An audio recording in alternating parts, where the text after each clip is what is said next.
श्री शिवाय नमस्तो। ध्यान कितनी एकादशी है? स्कंद पुराण यहां तक कहती है कि इस कथा के चरित्र को जो श्रवण कर लेता है उसको 26 एकादशी करना भी नहीं पड़ती। इस एकादशी की केवल ये कथा सुनकर ही वो तर जाता है। बहुत ध्यान से सुनना इसको, कथा तो बड़े भाव से सुन लो इसको, है? बड़े प्रेम से। इसलिए सारी एकादशियों में निर्जला एकादशी की महत्वता शास्त्र प्रमाण करता है। महाराज निर्जला एकादशी का उद्यापन जो करा जाता है, उसका उद्यापन और प्रदोष का जो उद्यापन करा जाता है, इन दोनों का क्रम लगभग एक जैसा ही। तो निर्जला पहुंचे है, और निर्जला ने जाकर भगवान नारायण से निवेदन करा। भगवान विष्णु ने पूछा, क्या बात है निर्जला, आज तुम खेलती हुई यहां पर आकर खड़ी हो गई, क्या हुआ क्या है? क्या तुमको गौलोक धाम में आनंद की अनुभूति नहीं हो रही जो तुम बैकुंठ में आई? निर्जला घूमती घूमती भगवान के सम्मुख में पहुंच गई। भगवान ने पूछ रहे हैं, बार बार पूछा, निर्जला हुआ क्या तुमको?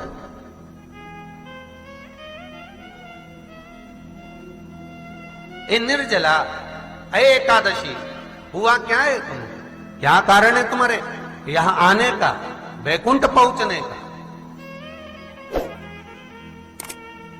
बहुत ध्यान देना महाराज। शास्त्र कहता है सोमवार, मंगलवार, बुधवार, गुरुवार, शुक्रवार, शनिवार, ये देवता वो देवता सबके व्रत कर लो, सारे व्रत कर लो, पर ये व्रत आपको परमात्मा के धाम तक लेकर नहीं जा सकते, क्योंकि इनका जो पुण्य है वो मृत्यु लोक में आप थोड़ा सा भी व्रत करते हैं तो पुण्य समाप्त हो जाता है। पर हिंदू धर्म के 3 व्रत ऐसे बता दिए जिन व्रतों का पुण्य समाप्त नहीं हुआ।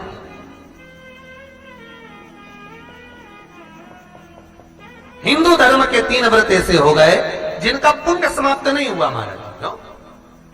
इसलिए आज भी माता एकादशी का व्रत करती है, और एकादशी का व्रत कर कर अगर कोई जीवात्मा को देते हैं, कोई मर भी गया तो उसको एकादशी का दान देते हैं। एकादशी का उसको दान दिया है। महाराज निर्जला खड़ी है, पूछा क्यों आई हो, क्या कारण? निर्जला आई, तब लक्ष्मी मैया उठकर निर्जला के करीब में गई। निर्जला बहुत सरल थी निर्जला। कहते हैं कामा एकादशी सबसे लंबी है। कौन सी एकादशी? कामा। फिर मोक्षदा उससे नीची है महाराज, और निर्जला जो है बिल्कुल छोटा स्वरूप है। निर्जला का मतलब देखा जाए तो केवल 2 चोटी करी हुई है। मस्तक पर भोर लगा हुआ है निर्जला के, माथे पर बिंदी लगी हुई है निर्जला के, सुंदर गले में तुलसी की मालाएं पहनी है निर्जला, हाथ में जो हाथ फूल जैसी माताएं पहले पहनती थी, आपको ध्यान में होगा, ऐसा बड़ा फूल होता था, अंगूठियां पड़ी होती थी, हाथ में ऐसा लगा रहता है। तो निर्जला हाथ फूल भी तुलसी के धारण करी। बड़ा सुंदर स्वरूप है माता निर्जला का महाराज। छोटी है तो माता लक्ष्मी उनके पास में गई और निर्जला से जाकर पूछा, निर्जला तेरे आने का कारण क्या है, तू बता। नारायण आपसे पूछ रहे हैं कि क्यों आई हो, किस लिए आई हो, क्या है तुम्हारे आने का कारण? निर्जला ने कहा, मेरी विनती केवल इतनी सी है मां, कि मैं ये चाहती हूं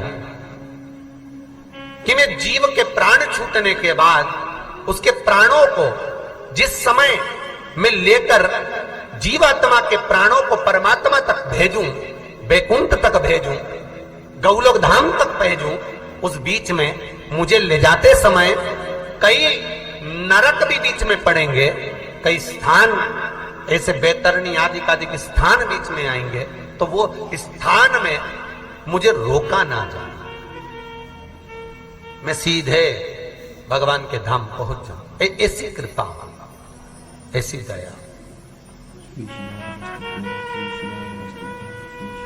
जितनी भी माताएं एकादशी का व्रत करती, बहुत ध्यान से सुनना आज की कथा को। शायद जिंदगी में मिली ना मिली, पर ये कथा का रिश्ता तो बहुत ध्यान से सुनना। स्कंद पुराण यहां तक कहती है कि इस कथा के चरित्र को जो श्रवण कर लेता है उसको 26 एकादशी करना भी नहीं पड़ती। इस एकादशी की केवल ये कथा सुनकर ही वो तर जाता है। बहुत ध्यान से सुनना इसको, कथा को। सबसे पहला नियम एकादशी व्रत का सबसे पहला नियम है कि आप जिस दिन व्रत करो उसके एक दिन पहले भक्ति का संचार इस हृदय में करो। भक्ति का संचार इस हृदय में कर लीजिए। जिस दिन आप व्रत करो, जैसे एकादशी का व्रत कर रहे हो तो दशमी के दिन शाम का समय जब आवे, रात्रि जब होने लगे, शाम का समय आवे और रात्रि का आप जब भोजन ग्रहण करो तो उस भोजन में कोई ऐसा पदार्थ ग्रहण मत करिए जिस पदार्थ के कारण आपकी एकादशी बिगड़ जाए। कोई बेकार भोजन में ग्रहण नहीं करना, श्रेष्ठ भोजन ग्रहण करिए दशमी। और एकादशी का दूसरा नियम बहुत ध्यान से सुनिएगा। जिस दिन आपकी एकादशी का व्रत हो उस दिन प्रयास करिएगा कि अपने हाथ से किसी भी वृक्ष की कोई पत्ती टूटे नहीं। अपने हाथ से किसी भी वृक्ष की, पौधे की, किसी भी वृक्ष की पत्ती अपने हाथ से ना टूटे। बहुत ध्यान दीजिएगा महाराज। एकादशी का ये दूसरा नियम है कि अपने हाथ से किसी पौधे की, किसी वृक्ष की, किसी डाली की कोई पत्ती ना टूटे, इसका प्रयास करें।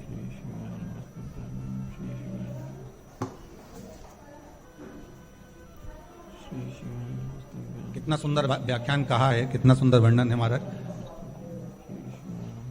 कि मात्र एकादशी का व्रत कर लेने पर, मात्र एकादशी का व्रत कर लेने पर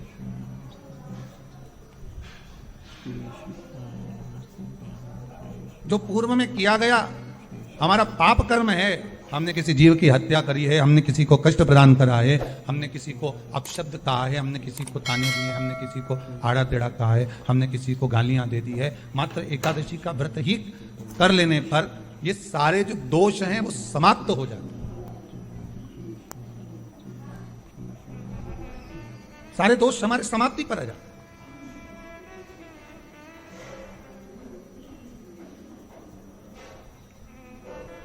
अब एक विचार करिएगा थोड़ा सा अपने मन में, अपने चित्त में, अपनी वृत्ति में एक बात उतारिएगा। एक अपने मन में एक बात को उतार कर रखिएगा कि आप अपने पाप को, अपने पाप कर्म को जिस दिन क्षीण करने वाले हो, समाप्त करने वाले हो, अपने पाप को आप जिस दिन समाप्ति पर लेकर जा रहे हो तो उसके एक दिन पहले आपको प्रसन्नता होना चाहिए कि नहीं होना चाहिए कि कल मेरा पाप कटने वाला है, कल मेरा पाप समाप्त होने वाला है। जो मैंने पाप कर्म करा है वो समाप्त होगा, जो मैंने पाप कर्म करा है वो कल समाप्त हो जाएगा। तो एक दिन पहले आपके चेहरे पर प्रसन्नता होगी ना हो?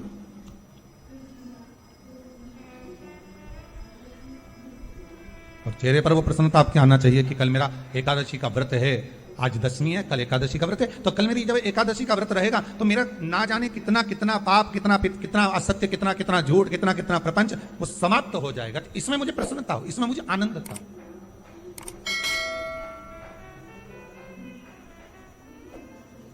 तो क्या कहा गया कि प्रयास करिएगा कि एकादशी के दिन कोई वृक्ष की, कोई डाली की, कोई कोपल की कोई पत्ती ना तोड़ी जाए। क्यों? तो कहा अगर उस पत्ती को हम तोड़ देते हैं, वृक्ष की पत्ती को या क्यारे में लगी हुई कोई डाली की पत्ती को हम तोड़ देते हैं तो एकादशी का पुण्य फल प्राप्त नहीं होता, एकादशी का कोई फल हमारे खाते में नहीं जाता, पुण्य फल प्राप्त। अब फिर भले तुम चाहे तुमने मोरदन खाया हो, चाहे तुमने फिर चिप्स खाई हो, चाहे तुमने फिर व्रत का कितना ही सामान खा गए और तुमने सोचा कि आज मेरी एकादशी है, तो फिर उसका कोई फल प्राप्त नहीं, उसका कोई सुख प्राप्त नहीं। एकादशी कौन है? कहां से प्रगटी है? माया? नहीं, एकादशी है कौन? क्यों इसकी इतनी प्रधानता है? क्यों इसकी पुण्यता है? ऐसा क्या है एकादशी में जो इसकी पुण्यता मानी जाए? कौन है ये? जो भगवान नारायण तक एकादशी का व्रत करते हैं। सुभद्रा जी को भगवान जगन्नाथ ने, जगदीश ने एकादशी का व्रत कराया था। बद्रीनारायण भगवान को माता लक्ष्मी ने एकादशी का व्रत कराया था। क्यों?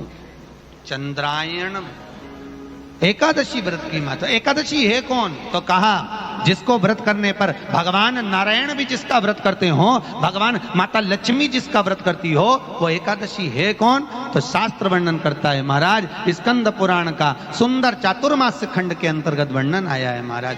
एक बार भगवान विष्णु आनंद में विराजमान थे, पद्मावती और माता लक्ष्मी दोनों उनके पास में विराजी हुई थी, दोनों बैठी।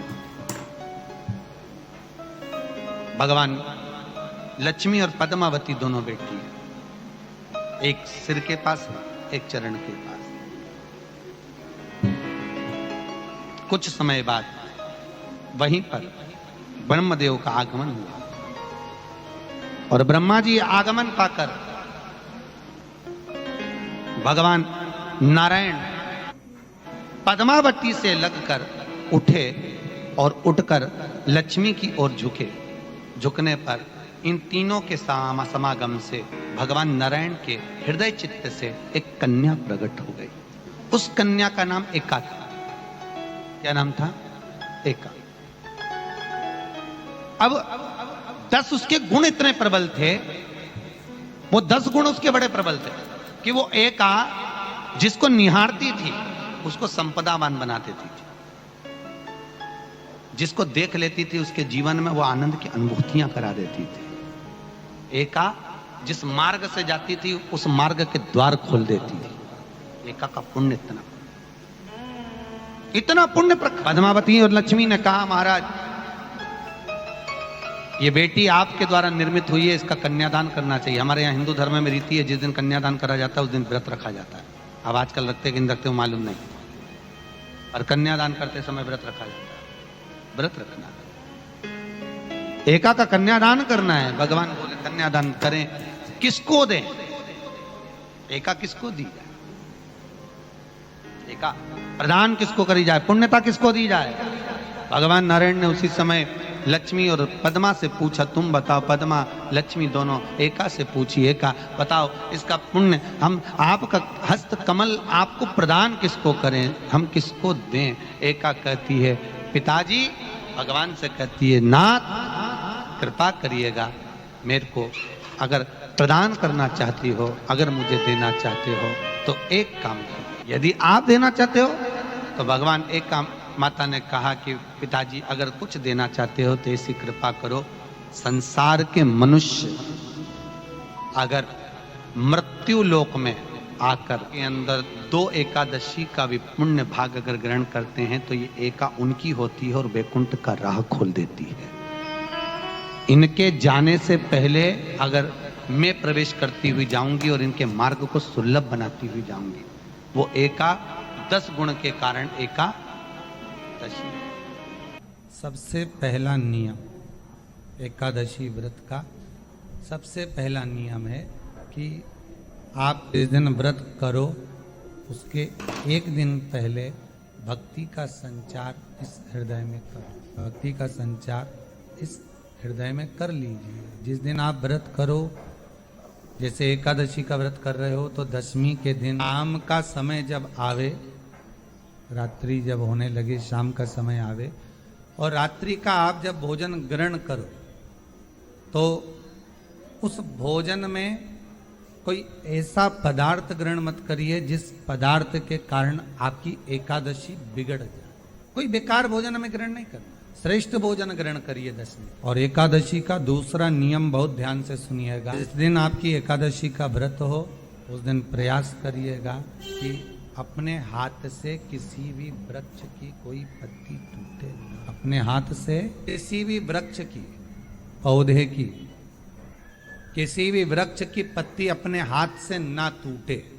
बहुत ध्यान दीजिएगा महाराज। एकादशी का ये दूसरा नियम है कि अपने हाथ से किसी पौधे की, किसी वृक्ष की, किसी डाली की कोई, कितना सुंदर व्याख्यान कहा है, कितना सुंदर वर्णन है महाराज। मात्र एकादशी का व्रत कर लेने, जो पूर्व में किया गया हमारा पाप कर्म है, हमने किसी जीव की हत्या करी है, हमने किसी को कष्ट प्रदान करा है, हमने किसी को अपशब्द कहा है, हमने किसी को ताने दिए, हमने किसी को आड़ा टेढ़ा कहा है, हमने किसी को गालियां दे दी है, मात्र एकादशी का व्रत ही कर लेने पर ये सारे जो दोष हैं वो समाप्त हो जाते, सारे दोष हमारे समाप्ति पर आ जाते। अब एक विचार करिएगा, थोड़ा सा अपने मन में, अपने चित्त में, अपनी वृत्ति में एक बात उतारिएगा, एक अपने मन में एक बात को उतार कर रखिएगा कि आप अपने पाप को,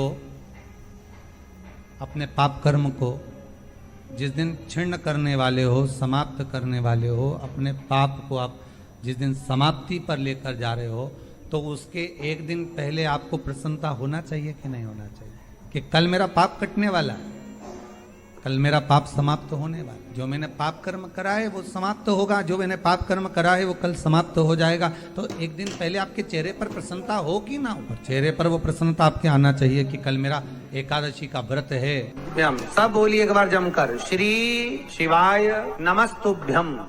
प्रैक्टिकल जरूर करना, कहीं सियोर वाला महाराज झूठ तो नहीं बोल रहा। शास्त्रों की बातें हमारे जीवन में हमें सुख प्रदान करे, इसलिए इस भाव का आनंद करते हुए आज की कथा को विराम देते हैं। वीडियो पसंद आई हो तो शेयर करें, लाइक करें, सब्सक्राइब करें। श्री शिवाय नमस्तुभ्यम, हर हर महादेव कमेंट बॉक्स में जरूर लिखें। महादेव आपकी सभी मनोकामनाएं पूर्ण करें। मिलते हैं अगली वीडियो में। श्री राधे, हर हर महादेव।